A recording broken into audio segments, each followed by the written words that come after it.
Hey everyone, this is a piece from the Workers' Liberty website. It's by Paul Hampton, and it's titled The Mistakes of Mandel and Cliff on the Russian Question.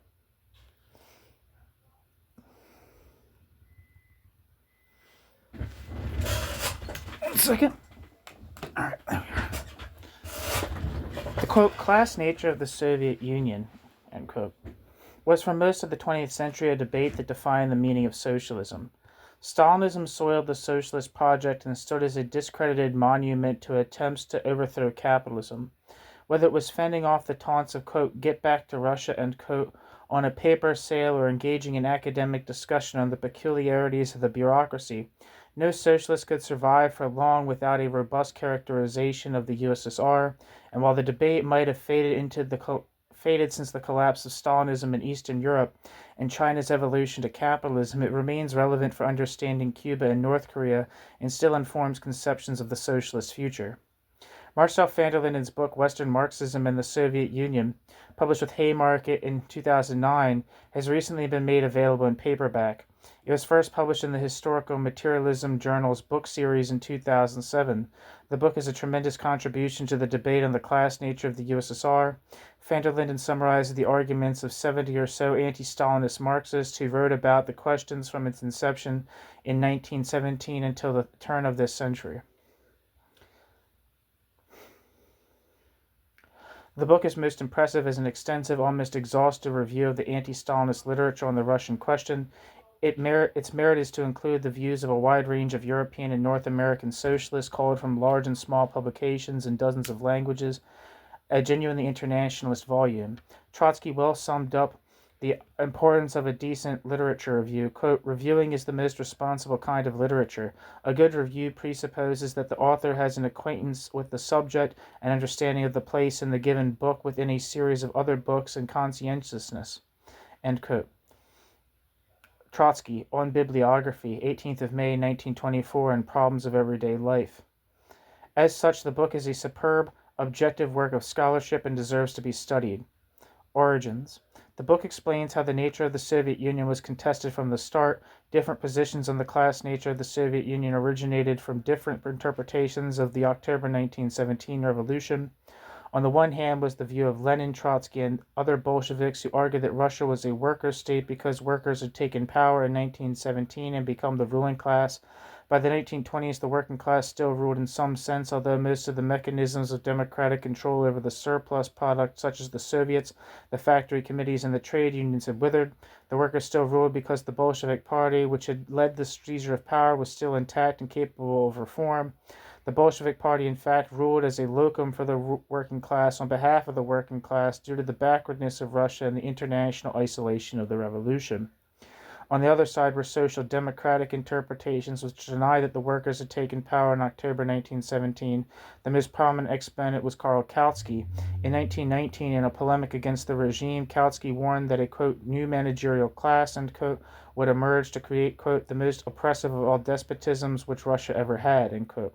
Kautsky talked of, quote, industrial capitalism transformed from a private to a state capitalism, end quote, and of a, quote, bastard formation, end quote. See Trotsky's Terrorism and Communism, which of course, well, not of course, but I have read and I've made a recording of it, and it'll be on the channel. In 1927, Kautsky wrote a pamphlet, The International and Soviet Russia, in which Kautsky argued that the Bolsheviks, quote, are today in the position where they live from the domination and exploitation of the proletariat, but they do not desire to act in this position as a capitalist class. Therefore, they stand above the proletariat and capital in order to use them as a tool, end quote. Kautsky would continue to develop this view until his death in 1938, a literature that repays study in the light of this debate. I have some pieces by Massimo Salvadori from his book on Trotsky and the Socialist Revolution. Not Trotsky, Kautsky and the Socialist Revolution, which is, I think, has a lot of useful information. The coherence of the, quote, degenerated worker state theory, end quote, I guess is a new section. The second major contribution of the book is to illustrate the increasing incoherence of Trotsky's theory of Russia as a degenerated worker state.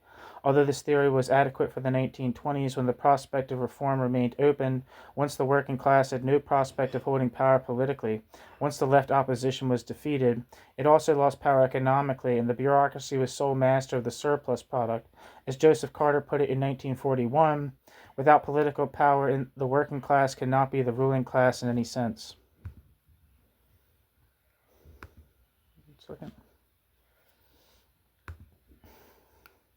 For a start, the theory couldn't explain the forced march industrialization and collectivization that began in 1928, savagely exploiting both the working class and the peasantry. For Trotsky, the bureaucracy was an epiphenomenon, a quote cancer, or a quote stillborn child with no historical potential. In 1939, Trotsky warned that the war would be the test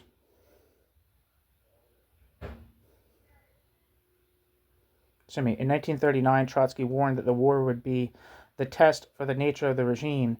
Van der Linden makes the point strongly that the, quote, bureaucratic degeneration was, for Trotsky, a phenomenon of short duration, end quote. Van der Linden argues that, quote, this perception of historical time is always overlooked in commentaries on Trotsky, end quote. Van der Linden rightly points out how this aspect was, quote, disconnected, end quote, from the theory after the war. The theory would also struggle to explain the expansion of Stalinism, starting with the invasion of Poland, the Baltic states, and Finland in 1939 to 1940. Trotsky's contortion that the Red Army was spreading workers' control in Eastern Europe was embarrassingly far from reality, and extending Carter's point, it made no sense to argue that new worker states were being created without the active intervention of the working class, and indeed being created over the bones of that class. As Cliff would put it in 1948, if the, quote, buffer states, end quote, in Eastern Europe were worker states, then Stalin had led a proletarian revolution there.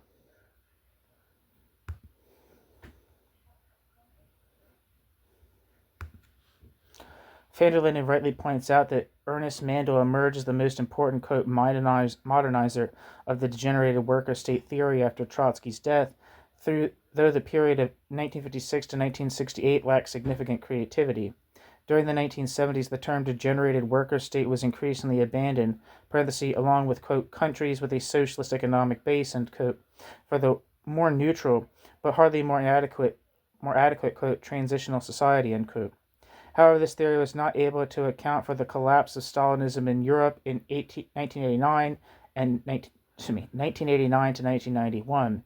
In 1956, Mandel had written, quote, the Soviet Union maintains a more or less even rhythm of economic growth, plan after plan, decade after decade, without the progress of the past, weighing heavily on the possibilities of the future, ... All the laws of the development of the capitalist economy, ... which provoke a slowdown in the speed of economic growth, ... are eliminated, end quote. Mandel.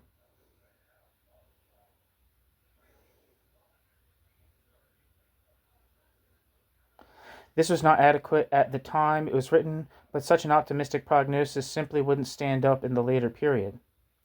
When it came to the end, the theory suffered from another significant anomaly. If the Soviet economy really had been so superior to capitalism, why was capitalism restored without any massive resistance from the direct producers? Overall, the theory is, quote, in part unorthodox, in part illogical, end quote. In other words, it is not consistent with the basic tenets of Marxism, such as the self-emancipation of the working class, nor is it internally coherent. New section. The inconsistencies of Cliff's, quote, state capitalism. Another extremely valuable contribution Van der Linden makes is to comprehensively debunk the myths propagated by the British Socialist Workers' Party and the British Socialist Workers' Party's co-thinkers that Tony Cliff's theory of state capitalism made him some kind of Copernicus figure, as Chris Harman put it in the third volume of Cliff's selected works, in parentheses. Quote, state capitalism, end quote, had been used by German Social Democrats since before the turn of the century and would be used by Bolsheviks like Bukharin before the revolution to describe the state ownership and regulation of capital, or as a market economy with state intervention. Lenin and others applied the term, quote, state capitalism in Russia during the 1920s, while in fact characterizing the USSR as some sort of workers' state, albeit somewhat deformed or bureaucratized. Cliff was not even the first anti-Stalinist or Trotskyist to dub Russia as state capitalism. Van der Linden cites Gavril Myasnikov, a metal worker and Bolshevik since 1906 and left oppositionist from 1918, wrote a pamphlet, The Current Deception, which is on this channel, published in 1931, which argued that a state capitalist ruling class had emerged in the 1920s. Myasnikov argued that, quote, the whole of the state economy of the USSR represents, as it were, one big factory, end quote. The bureaucracy is portrayed as more effective than the classical bourgeoisie, representing a higher form of production. Myasnikov drew the political conclusion that, as a result, socialists sided.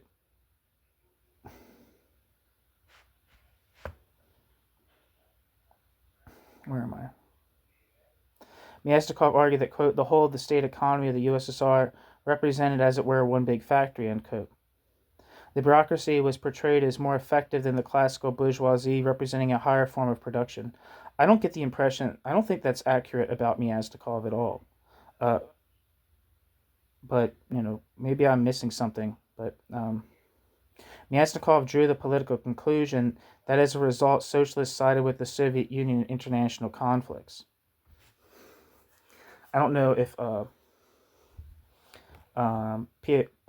Paul Hampton has read that piece, but he's definitely Myasnikov has really, really strong scorn for the Soviet Union. He might have opposed international intervention, but he most certainly, like the crux of so much of Myasnikov's critique, is the brutal authoritarianism of the regime and its suppression of just basic civil liberties for the working class. Obviously, his critique is more radical than that, but a big thing for him is just freedom of speech in the Soviet Union, and he also wanted the introduction of multiple socialist parties, which was similar to the critique outlined by the Kronstadt insurgents. Anyway, strangely, Van der Linden does not discuss the state capitalist view of Hugo Orbán's, a left oppositionist who characterized Russia as state capitalist in the 1920s. Many other authors also defined the USSR as state capitalist in the 1930s. Among them were Friedrich Adler, secretary of the Socialist International, who argued that the USSR was undergoing the primitive accumulation of capital. Helmut Wagner, a left social democratic journalist. Helmut Wagner was not a left social democratic journalist. Helmut Wagner was a council communist. The thesis on Bolshevism is written by Helmut Wagner, as well as other pieces about the such as Bolshevism, its role in origins or whatever. But he basically argues that, which comes to be the common left communist analysis of capitalism, whether it's Bourdieuist or council communist, that the revolution that was made in October 1917 was a bourgeois revolution under militant socialist leadership. Anyway, Helmut Wagner, a left social democrat journalist, Friedrich Pollock and Ryan Worrall, an Australian Trotskyist active in Britain. I actually have, just to toot my own horn, I don't have anything from Friedrich Adler, but I have all of Helmut Wagner's big pieces on the Russian question on this channel, as well as State Capitalism, Its Limits and Possibilities. I can't remember what the actual title is called, by Friedrich Pollock. And I have Ryan Worrall's piece coming up. I have Ryan Worrall's piece, and I have Rudolf Hilferding's response to it. It's not often said that the Ryan Worrall's piece got a response from Rudolf Hilferding, who called the USSR a totalitarian state economy. Check out all those pieces on the channel. In 1939, Worrall argued that the Stalinist bureaucracy was not a bourgeois class, but the function of the bureaucracy was identical to the function of the bourgeoisie. C.L.R. James and Raya Dunayevskaya in the United States advocated a version of state capitalism. From about 1946, Natalia Sedova, Trotsky's widow, no longer accepted that Russia was a sort of worker state, a view articulated within the Trotskyist movement by Grandiso Muniz and Benjamin Paure.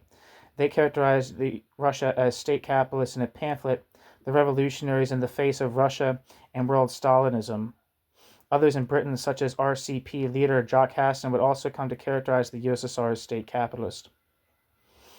One thing that's interesting um, is that I don't really know. There's definitely a piece on. There's definitely some work by the Chinese Trotskyists in the late 40s. I don't know if they were exiled. I don't know what their position was in the general in the political situation. I don't know if they were exiled yet. I know a lot of them went to, I think, Macau and then Hong Kong, if they were mainlanders. Um, uh, but I can't even remember who it was. But in one of the big books put together by Gregor Benton about Chinese Trotskyism, there's a piece, something on state capitalism, coming from a Chinese Trotskyist in this early period. The other thing that I think is interesting is that even though he was very young in this period, but Marie Bookchin, he went on to become like an anarchist, some kind of libertarian communist. However, I think he's changed his ideas about what exactly he would call himself at different points. I don't know if he was calling himself an anarchist by the end of his life, um, but he wrote a piece called "State Capitalism in Russia" in the early 1950s. It might have been straight up 1950. So this kind of like this, there's this bigger move of, say, Castoriadis, Natalia Sedova Trotsky, Grandiza Muniz, Benjamin Pérez, just a lot of people that came from a Trotskyist background, fundamentally reassessing their politics through the lens of the Russian question. It's very interesting. A really interesting piece that I'll have on this channel is by Helmut Wagner, which writes a piece about Trotsky and the degenerated worker state in reference to Natalia Sedova Trotsky's dropping out of the Fourth International, criticizing the continued use of the concept of the degenerated worker state and the continued defense of the defense of the unconditional defense of the Soviet Union. There's a thought there. But he writes not Helmut Wagner, Willy Hoon, writing in that context, said, "This is great that Natalia Sedova Trotsky is coming to this conclusion, but there is no basis in her late husband's thought that makes his contemporary followers like blasphemers or something like that. There's no substantial indication in Trotsky's work that he ever considered abandoning the degenerate worker state thesis. People like Sean Matgamna think there is a lot of indication that Trotsky was just about to drop the degenerated worker state thesis or something like that. I'm putting it a little snarkier than he might have argued, but maybe not.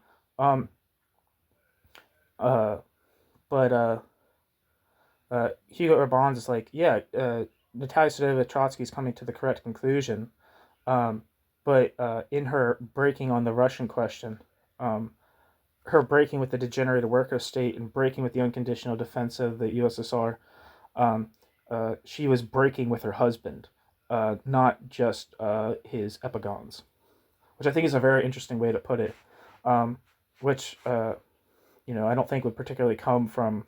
I mean, I don't really know what the response from like the Orthodox Trotskyists was to her breaking with the Fourth International, but it might have taken someone with a more critical eye, such as Willy Hoon, who was a council communist, to have this kind of somewhat more distanced analysis of the debates going on in international Trotskyism. Anyway,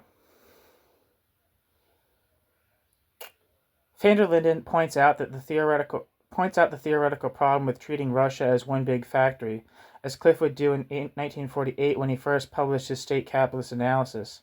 As he put it in the book, quote, "A capital which no longer competes with other capitals is not capital in the Marxian sense. If the Soviet Union did not consist of many capitals, but only one, how then could there still be market competition?" End quote. Van der Linden. Cliff thought that he could neutralize this objection about capital by postulating that international competition did not by means of commodities, but by means of use values in the form of armaments. Ready. Tom? Yeah? Dinner's ready. Alright, I'll be in. Cliff thought he could neutralize this objection about capital by postulating that international competition did not occur by means of commodities, but by means of use values in the form of armaments. This is certainly an innovation, though others such as Rosa Luxemburg, Paul Sweezy, and Ed Sard had already pointed to arms competition, but not one consistent with Marx's political economy, where capitalists competed for a share of the surplus value pumped out of waged workers. Cliff also admitted that Soviet labor power was not a commodity. Ted Grant, in 1949, and others pointed out that Cliff's theory was actually a description of a bureaucratic collectivist class, which was true up to a point, though their own degenerated worker state theories were also essentially also a species of progressive bureaucratic collectivism.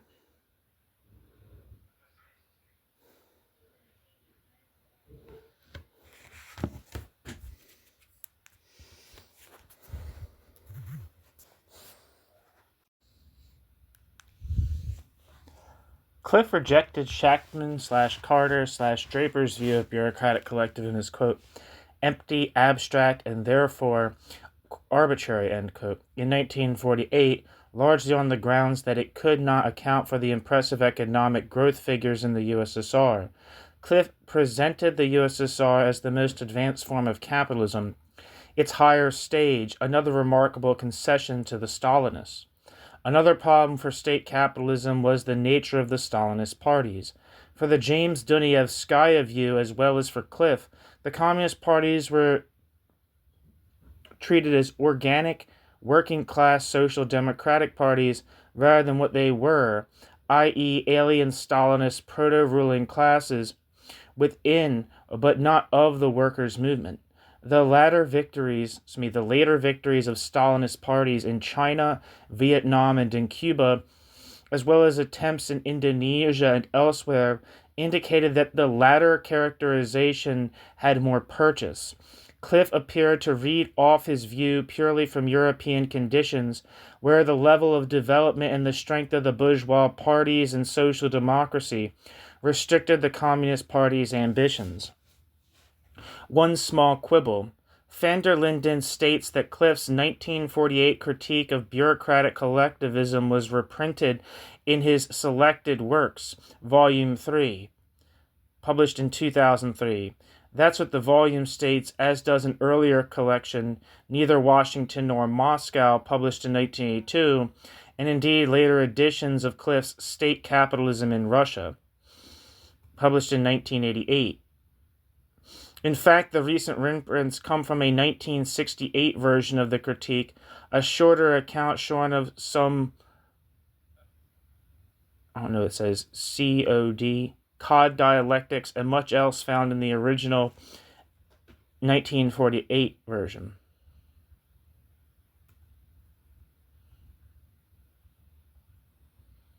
Van der Linden recounts many of the twists and turns of Cliff's supporters in trying to square their version of state capitalism with reality. In 1980, Peter Binns and Mike Haynes wrote an article in International Socialism Journal, which denied that labor power was not a commodity in the USSR, and that, quote, wage labor in Marx's sense of the word, end quote, did not exist there.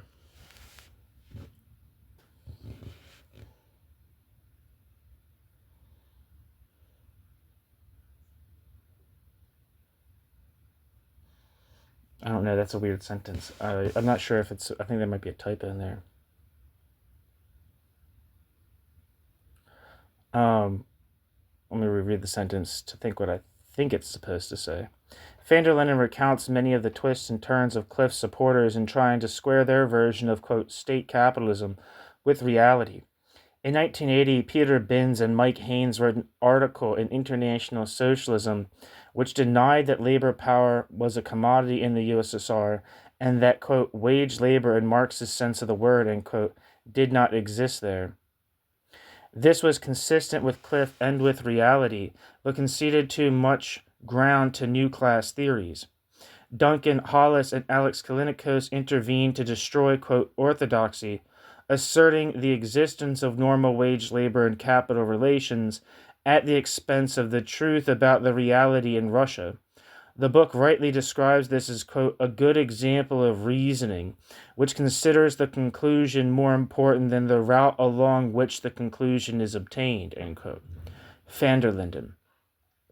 The downfall of the Soviet Union, quote, necessitated an important but seldomly explicitly recognized theoretical about-turn for Tony Cliff and Tony Cliff's supporters, end quote. Cliff had long defined state capitalism as a higher stage of development than Western capitalism. In 1948, Cliff had referred to the USSR as the, quote, extreme theoretical limit which capitalism can reach, end quote. End quote, a transition stage to socialism, end quote. This might have been at least plausible in the 1940s after capitalism had suffered the Great Depression and the USSR seemed to be more dynamic. However, when the Soviet Union reached a structural impasse, Cliff supporters simply de-emphasized this aspect of the theory without any explicit accounting. As late as 1987, Mike Haynes criticized anyone who believed that the crisis of Soviet society was terminal.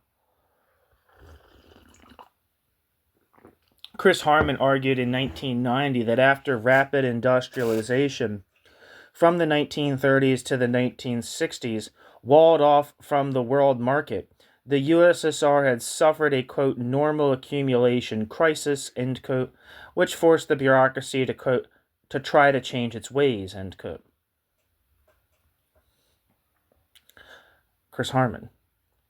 Van der Linden argues that it is only possible to define Russia as, quote, state capitalist, end quote, in the Cliff sense, quote, only by reasoning with dubious analogies of the following sort. 1. In capitalism of type X, Y occurred. Y occurred in the Soviet Union. Therefore, the Soviet Union is capitalist. Van der Linden concludes that, quote, not a single theory of state capitalism succeeded in being both orthodox Marxist as well as consistent with the facts, end quote. Van der Linden. It is therefore impossible to read the book as anything other than a demolition of the Socialist Workers' Party's myth of state capitalism. As a side note, though, that did not prevent one of the Socialist Workers' Party's most important thinkers, I don't know if this is necessarily true, what is being said here by Paul Hampton, but Ian Birchall wrote the blurb on the back of the book, praising it. I think this book is kind of universally praised. I haven't really seen anything that's like too like hard on Van der Linden's Western Marxism in the Soviet Union.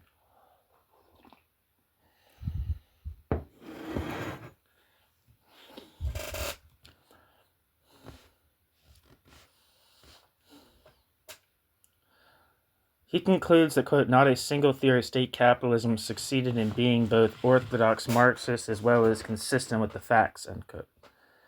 It is therefore impossible to read the book as anything other than a demolition of the Socialist Workers' Party's myth of state capitalism. Although this won't be news to readers of Solidarity and Workers' Liberty, the fact that such a distinguished review has come to that conclusion can only be welcomed. New section, The Limits of Bureaucratic Collectivism. The book also provides an account of the strengths and limitations of new class theories, usually grouped as, quote, bureaucratic collectivism. Van der Linden rightly rejects the view that this theory originated with Bruno Rizzi, an obscure pro-fascist anti-Semite whose fame, parenthesis, thanks to Trotsky, end parenthesis, is in inverse proportion to his importance or originality. I'm a little cautious here because Bruno Rizzi did seem to have a certain degree of influence in Italy, his home country, and I don't know what the significance of that. For instance, Umberto Melotti and what the hell is the other guy's name? Antonio Carlo Jarlem Bruno Rizzi, and I think Amadeo Bordiga had a correspondence with Bruno Rizzi, however brief. Not to say that they agreed on anything, but um, there is some degree of influence of his book, and I have the first part of The Bureaucratization of the World by Bruno Rizzi on this channel, which is only the first part, and I think the reason the only first part, I think in the second part he gets into more of this stuff that is pro-fascist. Like Rizzi had the idea that because the fascists, like Stalin, were not creating the conditions for socialism per se. They're creating conditions for bureaucratic collectivism, which was the wave of the future, and that socialism, I think, was going to be built, um, as opposed to being built out of the development of capitalism, as in conventional Marxist understandings of the process. Uh, Socialism was going to be built out of this new type of society, this bureaucratic collectivist society, and therefore uh, the working classes of the world should support Hitler and Mussolini as well as Stalin as like vanguards of this process. Um, yeah, that's my understanding of Bruno Rizzi. Um, but he does definitely has some kind. He had some kind of influence in Italy at the very least. Maybe not on that point, but on the point that the USSR had become a new type of class society that wasn't capitalist, um, which in and of itself doesn't really provide any value judgments on it. But the bureaucratic collectivists conventionally thought of, uh, such as for instance the people already mentioned, Max Shachtman, Howard Draper, Joseph Carter, James Burnham when he was a Trotskyist. Those people viewed um, bureaucratic collectivism as extremely reactionary, um, not as a wave of the future, and they certainly thought it wasn't. Didn't think it was something that was like representative of like the vanguard of world history. It was like the wave of the future, but as a particular regress. Not to say that bureaucratic collectivism didn't have a world influence in terms of politics, right? They definitely had the idea that the Stalinist parties were bureaucratic collectivist parties, like a manager, like was said before, like a manager class in waiting. Which, by the way, a lot of people say that about the like left communists say that about the Bolsheviks, and so did uh, Shaul Bettelheim by the end of his life, even though he was a Stalinist and a Maoist at one point in his life. Definitely comes to a libertarian socialist conception of the history of the Russian Revolution at the very least. Um, but they view like the bureaucratic collectivists, while thinking, at least to my memory of what I've read about them, I've read a lot of the primary source material for this topic. What they generally think is that, uh, at least in this period, um, at least the ones who remained leftist, Burnham, didn't think this way later on. They definitely thought it was like um, a specific historical, like kind of a specific historical phenomenon, a specific historical place, which had obviously, like I said, had political ramifications for the world outside of Russia, um, as it was, of course, expansionist and had parties across the globe that supported it. But they did not view it as like a way of the future or like the next phase in human development or something like that.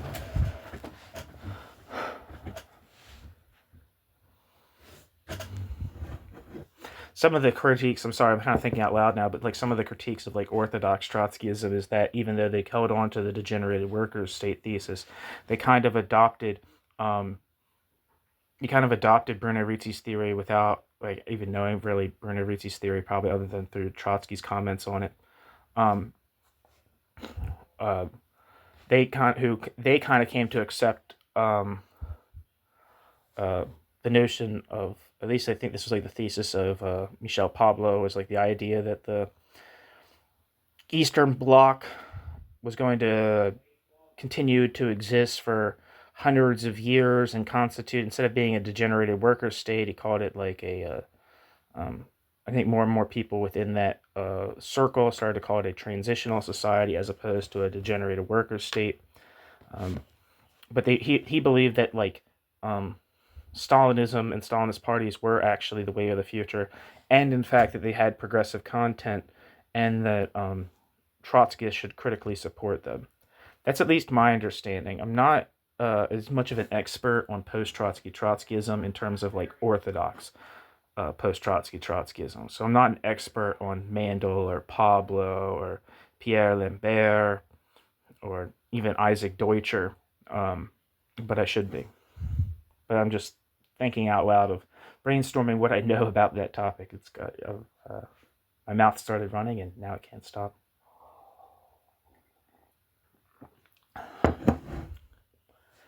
The book argues that Lucien Lerat, Otto Masch, an ex-communist social democrat whose book The Soviet Economy was published in 1931, was the first elaborate theorization of this view.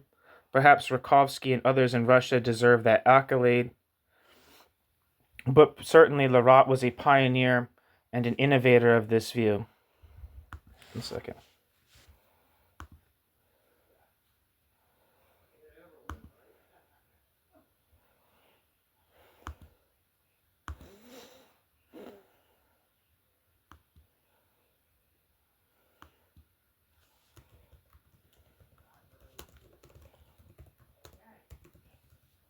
I want to copy that down because that seems like a very interesting observation.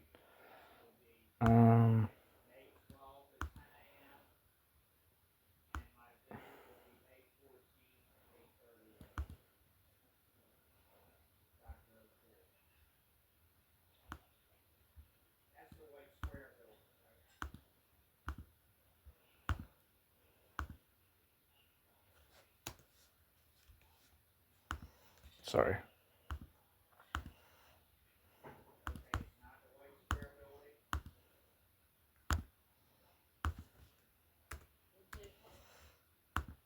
I also have just as a side note, I have a biography. It's like 4 hours long, so it's kind of long, but it's a biography about Christian Rakovsky. Anyway, perhaps Rakovsky and others in Russia deserve that accolade, but certainly Lerat was a pioneer and an innovator for this view. Lerat argued that the bureaucracy appropriated, quote, surplus value from the workers, but not in the form of capitalist surplus value. Lerat explicitly posed the question whether or not, quote, another form of exploitation of man by man is in train of substituting itself for capitalist exploitation, end quote. Despite the confused terminology, he regarded the USSR as a bastard formation. Another pioneer was Simone Weil, or Simone Weil, depending on who you ask. I think Weil's the German name, but I think it's pronounced in, I think a lot of people in France would pronounce it Weil. I'm not sure. Here's why I'm saying that. If you type in Simone Weil in Google Translate for France, she was French, you'll say Simone Weil. But at the same time, it could be a German name or a Jewish last name. So it could be, Simone Weil, as in like Felix Weil or Kurt Weil. Anyway, another pioneer was Simone Weil, who also sought to analyze, quote, the mechanism exercised by the bureaucracy, end quote. Van der Linden does not discuss the influential ideas of Ivan Clepieux. His work was subjected to critique by Trotsky in 1937. Burnham and Carter's 1937 break with Trotsky's view is mentioned, that their influence on Ritzy is not drawn out.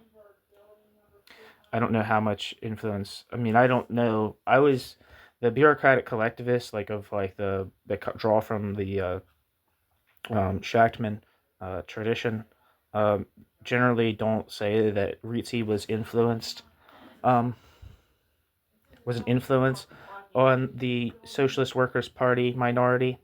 But I haven't really heard any of this about, at least to my recollection, about the influence that the Socialist Workers' Party minority had on Ritzi. This is kind of a new thing that I've heard.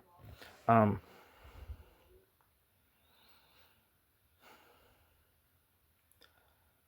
so this is I haven't really thought about this before. To be fair, the book does acknowledge that Carter described the USSR as a, quote, huge national trust, end quote.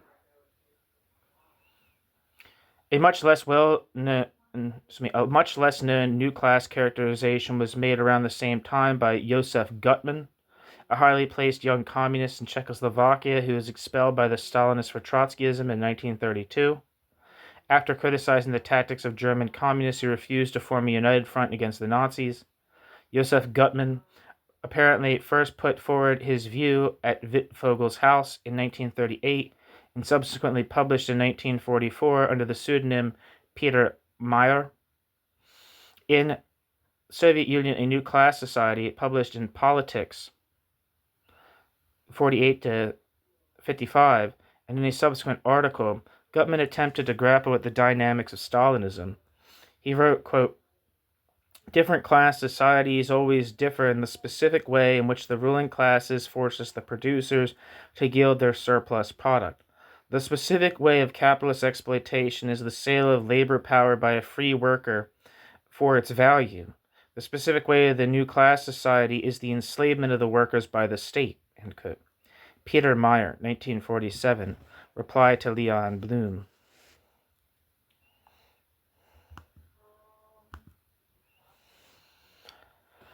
Published in Modern Review. Around this time, Mandel criticized bureaucratic collectivism, challenging the view that the bureaucracy was a new ruling class. Mandel argued that, quote, every class in history is characterized by an independent and fundamental function in the process of production at a definite stage in the historic process and by its own roots in the economic structure of society. Every class in history represents a definite stage of historic progress, including the classes that arise in periods of historic recession whose task is to safeguard the technical conquest, etc. Each represents a definite stage in the social division of labor, a definite stage in the evolution of the ownership of the means of production. Every class in history is a historically necessary organ fulfilling a necessary function from the standpoint of the development of the productive forces. Every class in history advancing that class's candidacy to power, and all the more so every ruling class, is conscious of its role, possesses its own specific ideology and features, and attains a minimum of stability in its composition, a stability which it endeavors to transmit to the succeeding generations. Explicitly, according to Marx, no social formation can become a class society on the basis of its higher income, its political privileges, or its monopolies of education, and so on, end quote. Ernest Mandel. Mandel went on, quote, the proponents of this theory have never tried to analyze the laws of the development of this new society and to show through what operation of social contradictions it would ever cease existing, end quote. Mandel, published in 4th International, Volume 8, Issue 9. I guess that's page 82, or I don't know. November to December 1947. Yeah, I think it's page 82. Van der Linden appears to share these objections. Van der Linden argues that the theory, quote, cannot pretend consistency with Marxian orthodoxy any more than both of the other main variants, end quote. Van der Linden poses 3 challenges to bureaucratic collectivism. 1. The theory as a whole does not fit in the Marxist framework. 2. It offers mutually contradictory interpretations of the foundation of the rule of the bureaucratic class. 3. A ruling class emerged which did not exist as a class before it came to power. I don't think these objections are insurmountable. In the first case, the theory is not compatible with a version of Marxism that rigidly adheres to a single historical series of stages, a unilinear scheme of societal development. Stalinism was clearly not a new, more progressive stage in human history, nor a necessary stage between capitalism and socialism. But this and the unilinear scheme has long been rejected by theorists in this tradition. A single trunk of development in broad outlines might buy the overall pattern in human history, but it must also allow for branches and stems that led nowhere, blind alleys, historical abortions, etc. If this is true for the epoch before capitalism, then in principle, why should it exclude such epiphenomenon in the modern world? It's a weird use of the word epiphenomenon. Bureaucratic collectivism also rejects a mechanical conception of base and superstructure, or rather than transfer of capitalism's separation of economics and political spheres onto other class societies. This is so good right here. In fact, most class societies in history, the political and economic were fused, which meant exploitation was more direct, sometimes collectively, and certainly imposed largely by state coercion. Certainly, Stalinist exploitation was far more direct than under capitalism, with significant non-monetized means of subsistence allocated to the direct producers in return of the surplus product they created. No book of Marx's Capital's proportions is necessary to uncover the social relations of Stalinism. Unlike capitalism, where wage labor masks exploitation, this perhaps accounts for the absence of a sophisticated economics by theorists. But it does not mean that the absence of laws of motion like those of capitalism imply the theory lacks any explanatory power. Third, the idea that classes have to be born within earlier relations of production and then acquire political consciousness would again do no justice to pre-capitalist societies. Before capitalism, a new ruling class could coalesce out of an army of conquest, defeating the existing state power and imposing its own forms of rule. This role was played by Stalinist party armies with roots in the pores of capitalist societies and in the labor movement, but developing independently with their own ideology and methods of domination. Such forces in China, Russia, Cuba, etc. passed the test of a ruling class in that they seized the surplus product and put it to their own use. This was different from the rise of the bourgeoisie, but then that's the whole point. It is not about an analogy with capitalism, with whatever the prefix. And contrary to the premature obituary, van der Linden also indicates that some proponents of new class theories did grapple with the limitations of earlier versions of the theory and did develop an explanation for the collapse of Stalinism. Van der Linden quotes the work of Robert Brenner and Barry Finger, which, at least with Barry Finger, is a lot of it's on this channel, in elaborating these ideas. It might also be noted there have been attempts to apply it to China and to Cuba, for example by Sam Farber, which indicate its continued validity.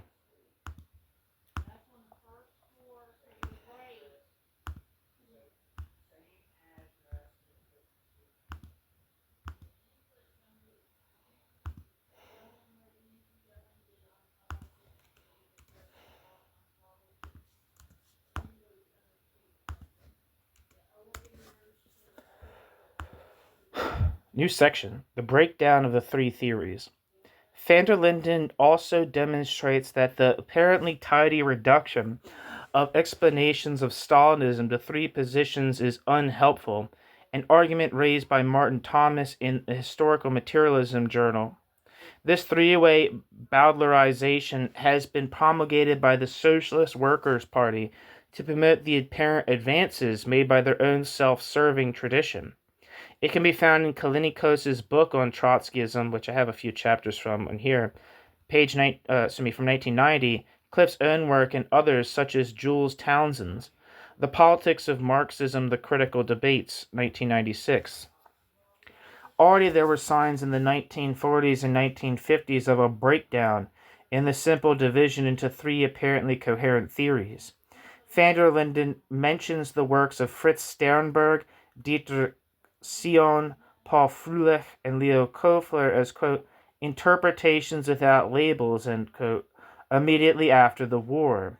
Later there were attempts to develop a different view of the Soviet Union by Rozdolsky, Chris Arthur, Pierre Neville, and later Tickton, where much of the baggage of the degenerated workers' state theory was abandoned, but the bureaucracy was still not defined as a consolidated ruling class. Although the old theories continued to stagnate and the newer revisions brought in important empirical and theoretical insights, they were nevertheless unable to adequately develop a theory that was consistent with Marx's theory and the evolving reality in the Stalinist states. There is another aspect to this conclusion which merits further discussion. Even within these theories, different political conclusions could be drawn. The invasion of Poland and Finland was only the first of such disputes. The Korean War, the suppression of the East German uprising in 1953 and of Hungary in 1956, the Vietnam War and later the invasion of Afghanistan, and even the collapse of Stalinism itself.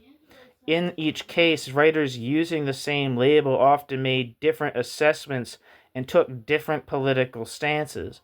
As such, this demonstrated the weakness in all the approaches, as well as an uncoupling of theory and practice by many participants.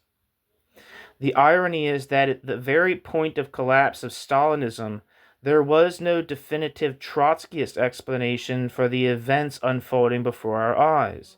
Such a task remains to be completed.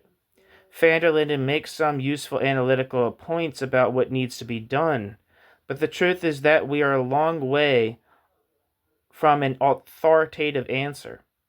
This book is a welcome reminder of what has been achieved, but also how much further Marxism has to go to rejuvenate itself.